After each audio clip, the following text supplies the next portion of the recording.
Good afternoon. My name is Bob Gottwals and I'm a faculty member in the NCSSM residential and in the NCSSM online programs. I teach three very specialized courses in both of those programs. The first one is computational chemistry, the second one is computational biology, and the third one is computational medicinal chemistry. And I hope you're detecting a theme in all three of those courses. All three of those begin with the word computational. I am a computational scientist, and what that means is I use computers and mathematics to study interesting problems in some area of science, whether it be chemistry, biology, or in the design of new drugs. My three courses are all research types of courses, and what that means is they are not standard high school courses. What we do in my courses is I present you with a scientific problem. We learn how to use some sort of computing tool, oftentimes, almost always a research grade computing tool, and then you use that tool to solve that interesting and challenging problem. What that means in my three courses is that you oftentimes will get results that don't necessarily look like a right answer. You are doing real science. You're collecting data, you're analyzing data, and you're trying to interpret what that data means.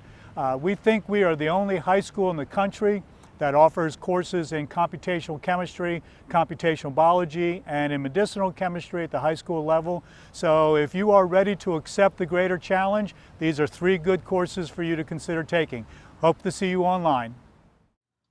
So let's show you a little bit about the kinds of things you're going to be doing in the computational courses. Let's start with computational chemistry. In computational chemistry, we're interested in using computing and mathematics to understand the structure, properties, and behavior of molecules. So I'm going to go ahead and build a molecule here. There's a carbon atom.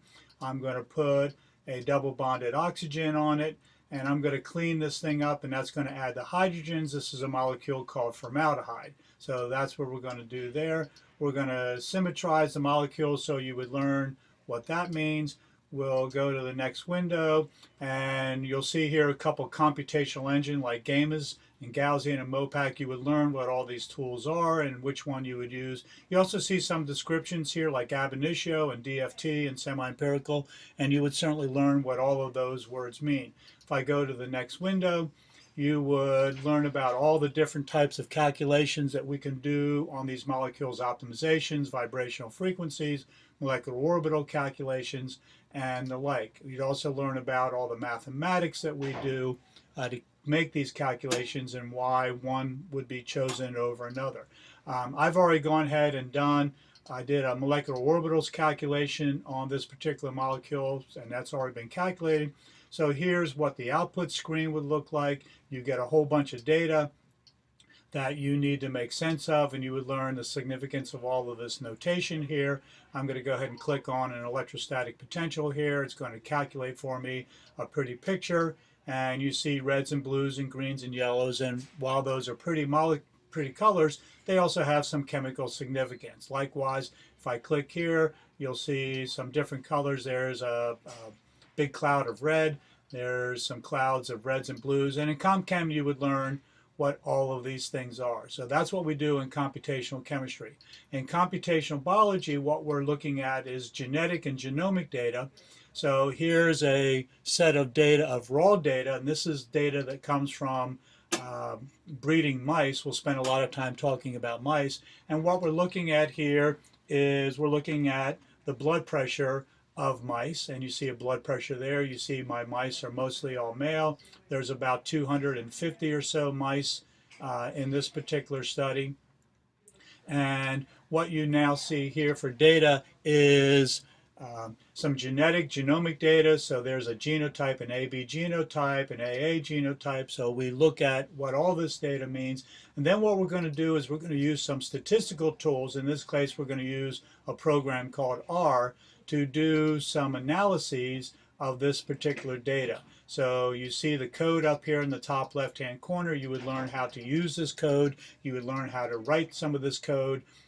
Down here, this is the console window. This shows you what's happening when the program is running. You get some information here about the data that's in this particular data set, and you have some graphics down there. So we see a histogram of a gene called SREBF1A. You see a genetic map for this particular data. So you would learn how to take all this data and be able to run some analyses of it. Here's what's called a main scan plot of blood pressure, and what you see on the x-axis are all the chromosomes that a mice have. It only has 19 chromosomes, and you see this big peak here on chromosome number 4, and that shows you that chromosome number 4 has something to do with blood pressure, and we'll spend some time investigating that chromosome a little bit more closely. In medicinal chemistry, what we're doing is we're going to be using a variety of tools, and one of them is going to be Milagro Virtual Docker. So what we're going to be doing there is we're going to be looking at things like some proteins. I'm downloading a protein called 1HVR. This is the protein in your body that has something to do with the spread of the AIDS virus in the body. You see a pretty complicated looking picture there. That's a protein, and so you learn lots about protein structure here. We can look at what's called a secondary structure, so you learn what all of these curly red things and flat blue things, this is a secondary structure in a protein. And what you notice here, one of the reasons that drugs work is because they interact with proteins. You see a big empty space there, and that's probably a space where we can insert a drug. So I'm going to put a cavity in there. And so what we're looking to do here is to be able to design a drug that fits that particular cavity. We've already done that for this particular problem. So in this case, we have 3 possible drugs: CSO67A, CSO67B, and XK2. And I'm going to render these. These are called ligands, which is another name for a drug. I'm going to render these in a little bit different way so we can see them.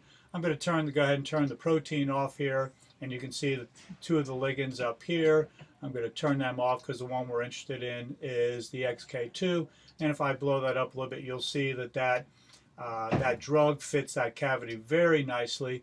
And again, if I turn the protein back on, you can see how, and let me turn the cavity off, you'll see how that drug fills that space very nicely. So you would learn how to use very advanced tools such as Milagro to analyze the structure and behavior of drug molecules and how they interact with things like protein.